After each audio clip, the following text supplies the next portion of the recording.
1 year later, it has been a real exciting ride.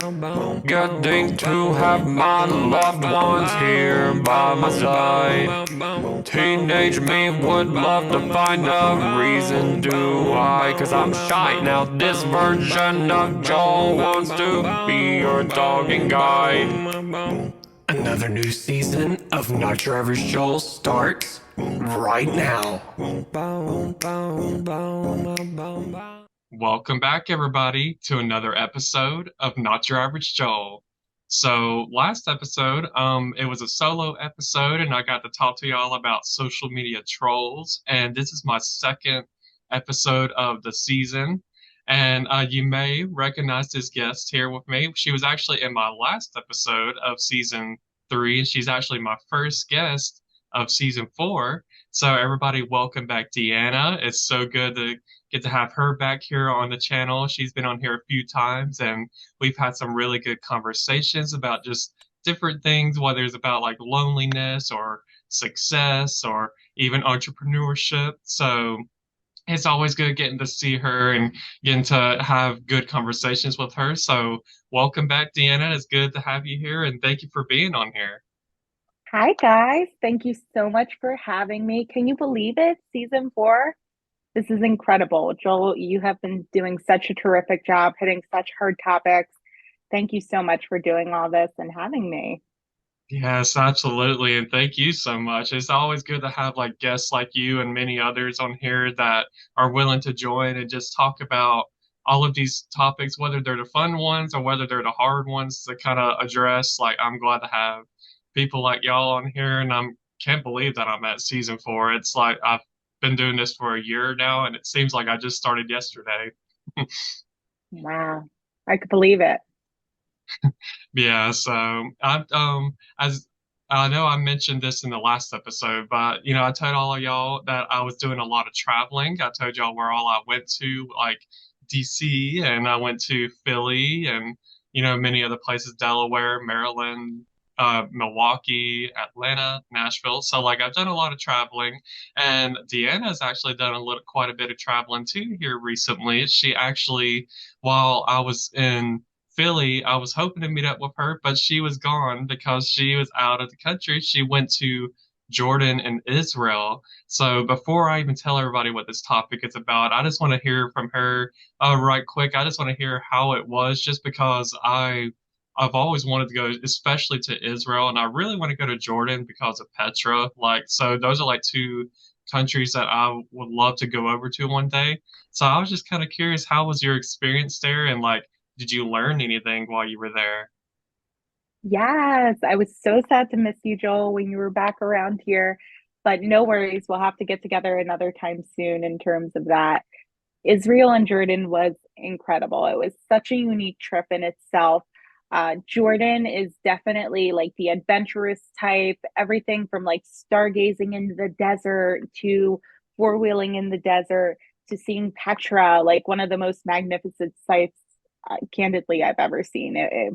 It was probably the most incredible stone city foundation, anything that I've ever seen before. I was in awe when I saw Petra, but there is a lot of walking. Be warned, there is a lot of walking. Or if you are brave enough to essentially ride a camel or a mule, in terms of it, it is a full-on city.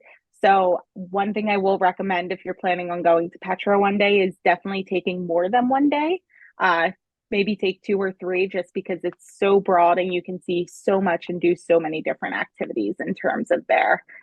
Israel was the most enlightening trip that I've taken in a while, is what I will say. There's so many different religions. Like, it's not just one predominant religion, is what I will say. You have Jewish, Muslim, Catholic, Christian, and you get to see so many people who are so passionate about their religions and their cultures, and it's basically like a melting pot there. And even if you're not the most religious person, being able to appreciate the history of what created the world was just life changing. Like, I cannot recommend the trip enough, especially if you haven't been there. So definitely one day put it in the books to go. And I promise you, you won't be disappointed. Oh yes, absolutely. I definitely want to put both of those on my list of things to go and places to go because like especially Petra, like and just being in the desert, something about that would just feel like a such a cool like Arabian like I think of like Aladdin for some reason, like Arabian Nights and stuff like that. So like I would love to go to Jordan for sure and definitely Israel.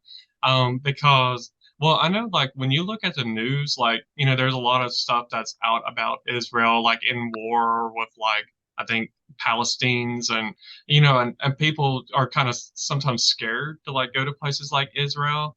But for some reason, like I've never really had that like nervousness to go to like Israel. So like, and you mentioned how like passionate everyone is about their like religion because I know that's like Jerusalem specifically is like a holy land for like three different religions and just seeing how it's a melting pot like you said I think it's really interesting and I would definitely just love to just get to experience it all even though I'm not like Muslim or Jewish but like I do consider myself within like Christianity but I think it just would be so cool to see all of the different like histories the historical stuff for all backgrounds. And I just think, it's definitely going to be on my list. So I'm glad from your experience that it was a great time and it makes me want to go even more now.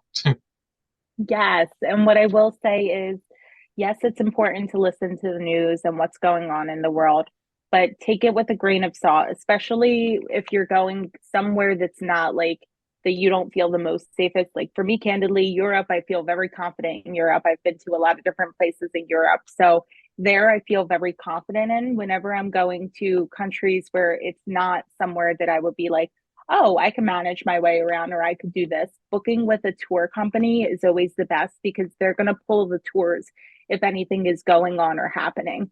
Like they will strategically put you in hotels and hostels where if there's a needed exit route or anything in terms of that, like so they will strategically make sure you are safe anywhere you are. And that way you can have the confidence and you will have literally a local person there who's telling you, hey, this, that, or the other thing. This is what you should do. This is what you shouldn't do. And then also they take you obviously on all the religious tours as well, which is really the main thing that you're there for. So that's my tidbit whenever I go to countries, including Egypt, I've been to where it's like not the most safest or people claim you shouldn't go there or you should hold off. Don't let other people decide what you want to do in your life, right? Because those have been my favorite trips where it hasn't been the most safest or the most traveled by for Americans.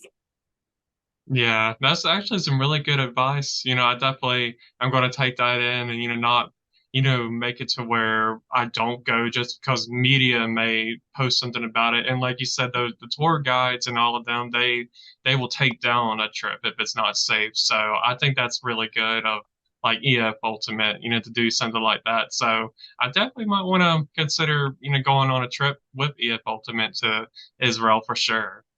Yeah. So, yeah, I'm glad to hear that your travels went well and definitely my travels went well as well. So, I'm glad that we were able to get to this point to where now we can do another recording. I'm kind of got to where I'm slowed down on the traveling for now, but here in July, I'll be out again, out of state again. So, anyways, everybody, we are kind of on short time. DeAnna's got somewhere to be, so we are going to go ahead and get into our topic of the day. And I have a few questions for her about this topic. So I'm going to tell everybody what it is. So today, the topic is on actions versus words. So we hear these different phrases that are thrown out within society. Phrases like actions speak louder than words, and like practice what you preach, and even like if you're going to talk the talk, you better walk the walk. And I feel like, of course, everybody uses all three of those phrases interchangeably because they have like basically the same meaning within all of them. And I feel like you hear it so much because people value it so much. Like people, take that seriously for the most part. There are some that do not. So that's why we're talking about it today. So my first question for you is, why do you think that it's important that we should be intentional on putting actions to our words? Yeah, this is a huge topic, actions versus words, because you can say anything. You can say anything that you want. We have freedom of speech, which is absolutely incredible.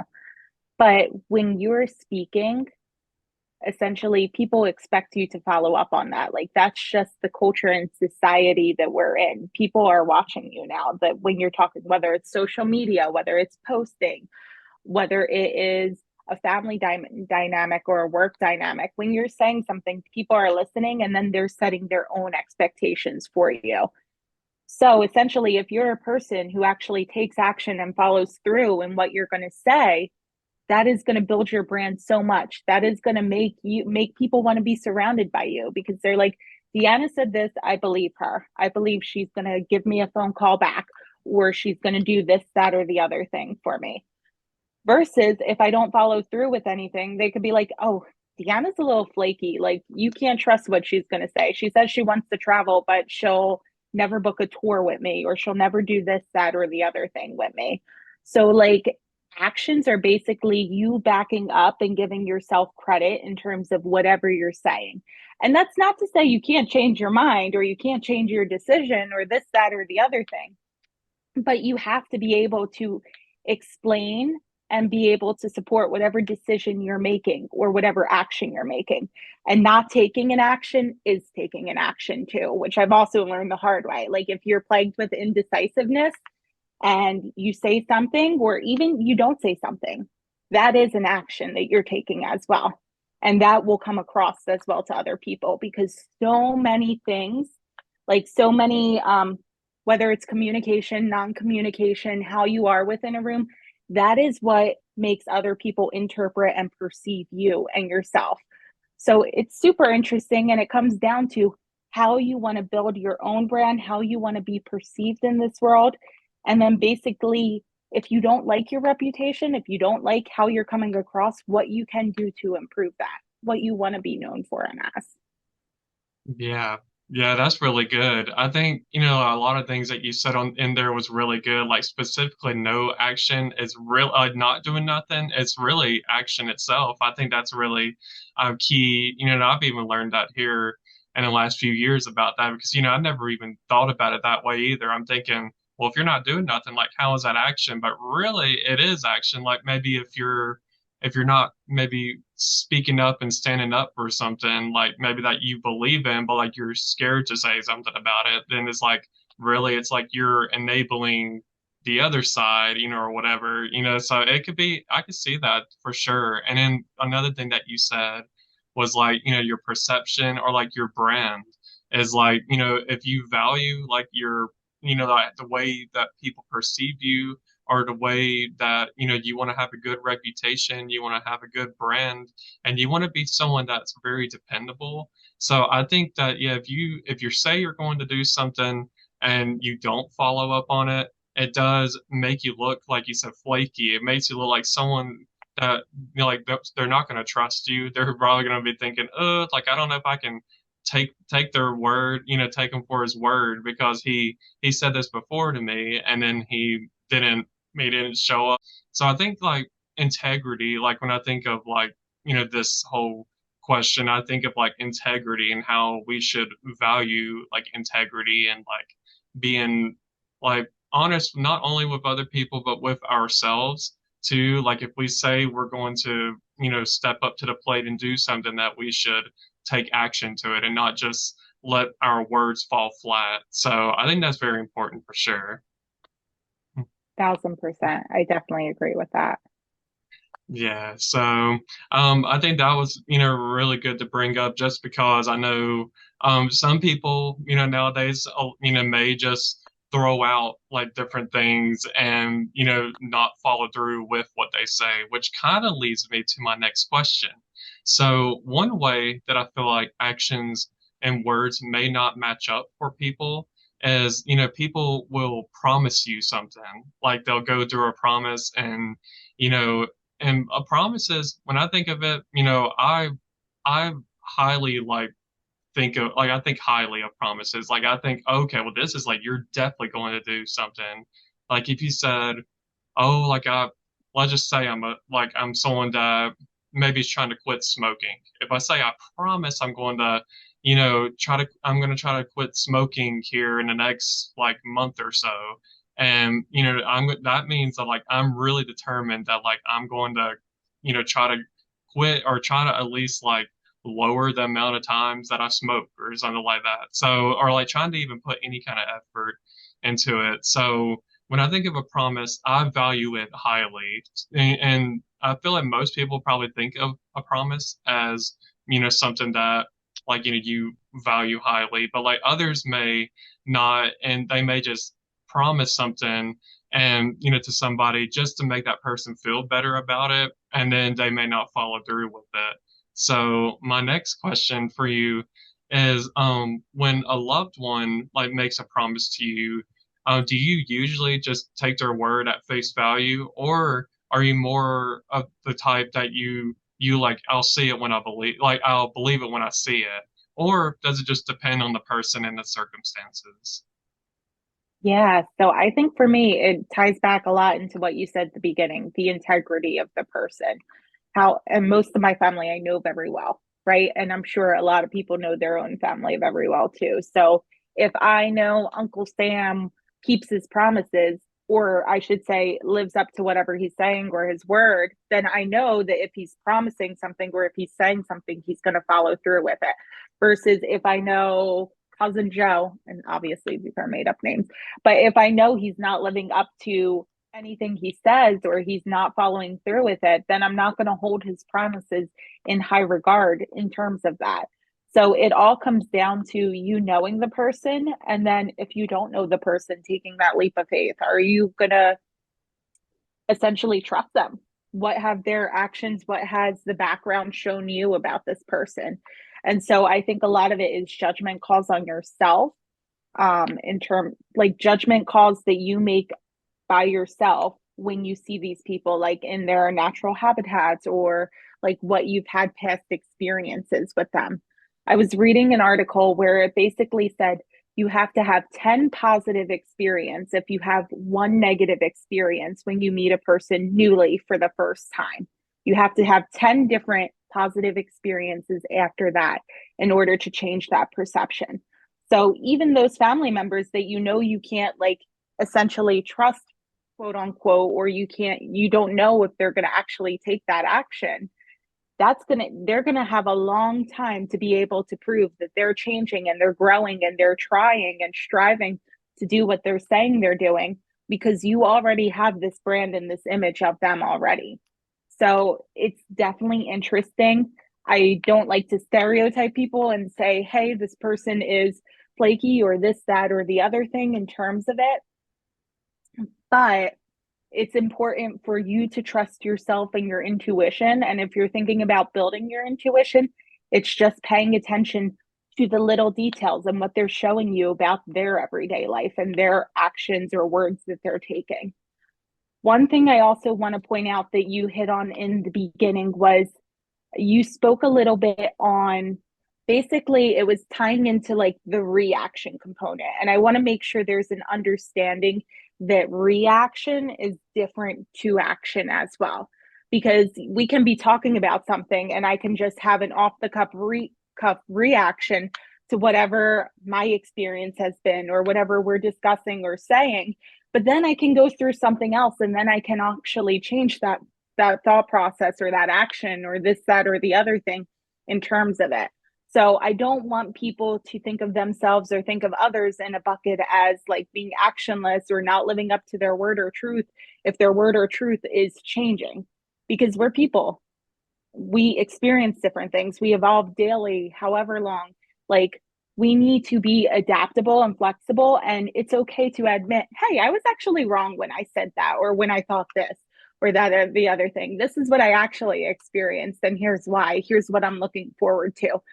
So just living up to basically what you said in the past and where you've gone in the future. And people love that candidness. They love that honesty you have with them. And that goes back to your integrity and being real and taking action and showing that, you're working on you and being the best you can be. Yeah, yeah, that's really good that you bring that up. That like, at the end of the day, we do evolve as humans and life, and that reaction and actions don't like they could be different. So I think that's good that you bring that up for sure. And when it comes to like a loved one, and like if we trust that person or not enough to like take their word at face value, I think is really good that you brought up about like the 10 positive experiences, and like if you have like one negative experience, then it almost seems like it takes like a bunch more like positive experiences to like change your perception of that person. So I think that's really I like that kind of idea because it kind of goes back to the whole idea of trust. Like, you hear about like it takes like years to build trust with a person, but like seconds for it to break. So I think that like it kind of ties into that as well. So I think when it comes to me, like with my loved ones, for the most part, I feel like I can trust most of them.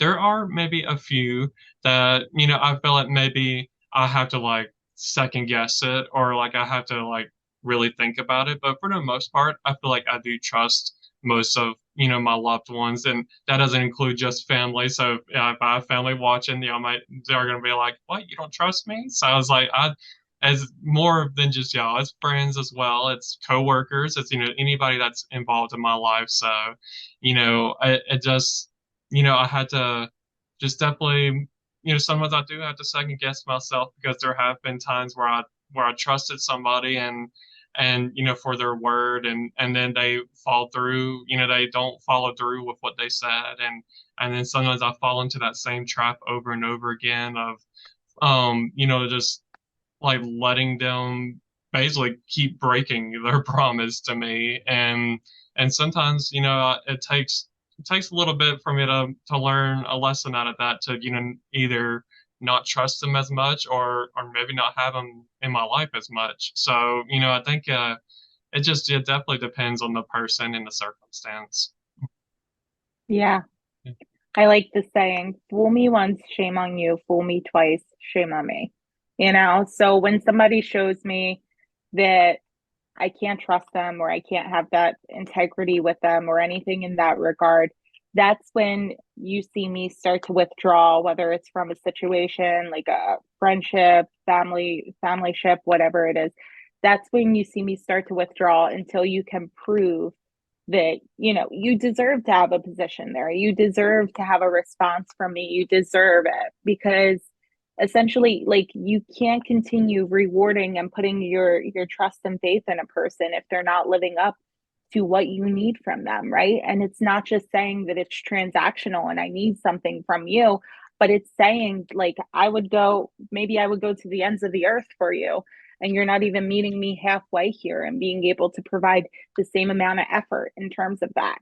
So why open yourself up to that? And that's not to say that you have to have this astronomical falling out. That's just to say, maybe I'm not going to grab lunch with you every week. Maybe I'm not going to do this until you're able to, better yourself and show that you're putting that effort in.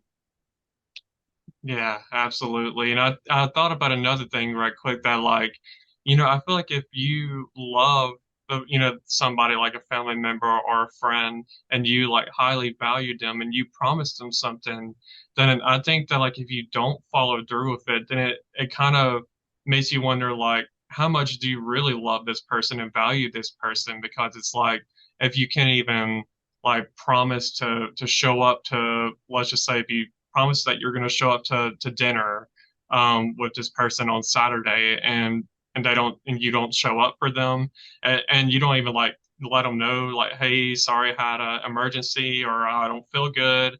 It kind of makes you wonder how much do you really value that person, or vice versa. If it was done to us, like how much do they really care about the friendship or the relationship or the family bond that you have with them.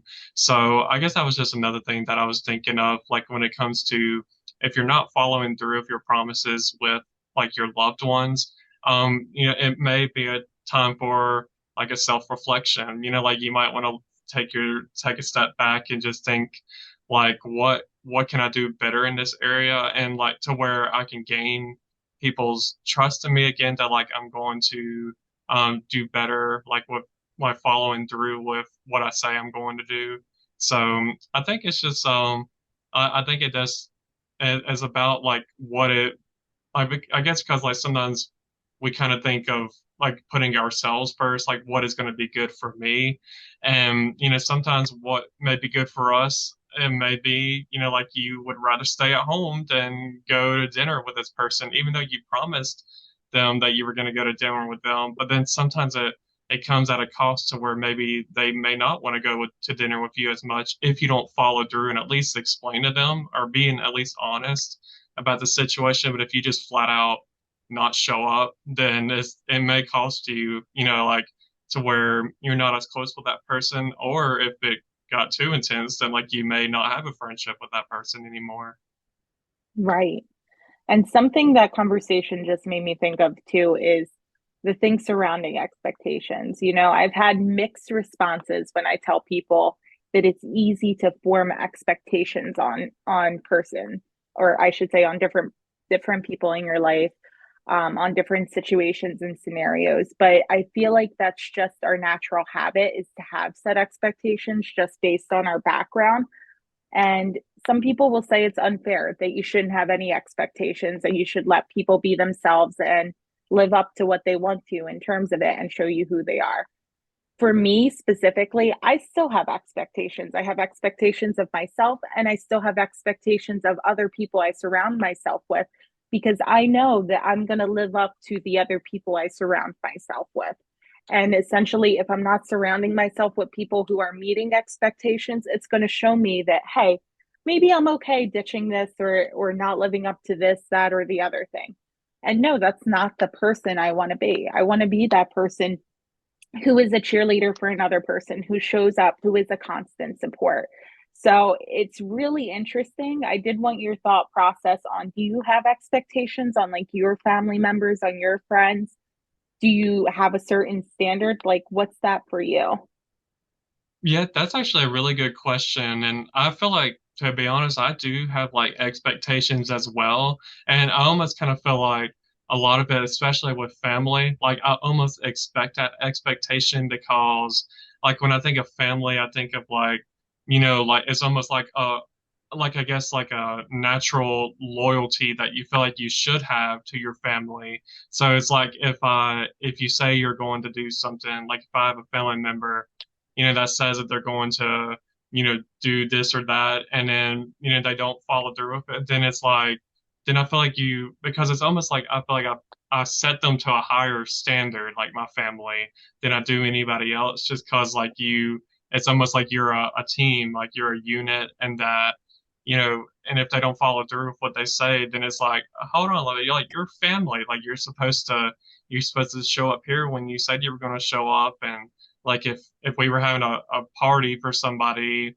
or like maybe a wedding, and you said you were going to show up, and you weren't there just because you didn't want to be there, even though you said you were going to be there, it does make you start looking at them differently. So I do say that like that I feel like I definitely have expectations, especially on my family, to like show up when they say they're going to show up, or support in the time of need when they, say they're going to support. So I definitely could say I for sure have expectations. Definitely. So yeah, I think that's like a really good thing to have sometimes. But I know everybody's wired differently, so to each their own. So my next question that I have is kind of in relation to promises still. So I know many parents, like, I know I'm not a parent, and I know you said that you're not a parent either, but I feel like many parents that I've seen, like with their children, they do these like, and I even feel like I remember this when I was younger, as like pinky promise. And I think that I kind of like the idea of pinky promise. And I was just, kind of curious, do you feel like there's like any benefit of like starting this habit of like pinky promise or promising with your children at such a young age?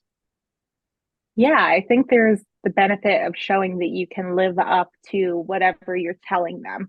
Like, I think a lot of people take advantage, not take advantage, but especially when kids are younger and they forget, they use that to their advantage. But it comes a point where kids start remembering that stuff too when you're making these promises. And kids kids' brains are like sponges. When they see that you're not following through or you're not coming through on whatever you're promising or whatever you're saying in terms of that, they're going to pick that up, and they're going to pick up that behavior and continue to grow and build on that behavior. So another thing I was reading was basically a study about how you can teach, like this study specifically was surrounding honesty. It was like you can teach your children honesty for a whole, what was it, 3 to 6 months, and then you going to, let's say, a restaurant and telling them to lie about their age once in that 3 to 6 month time period so they can eat from the children's menu and pay less will tell them more about your behaviorism than that all of that teaching and that training in that 3 to 6 month period. And it's the same thing with pinky promises.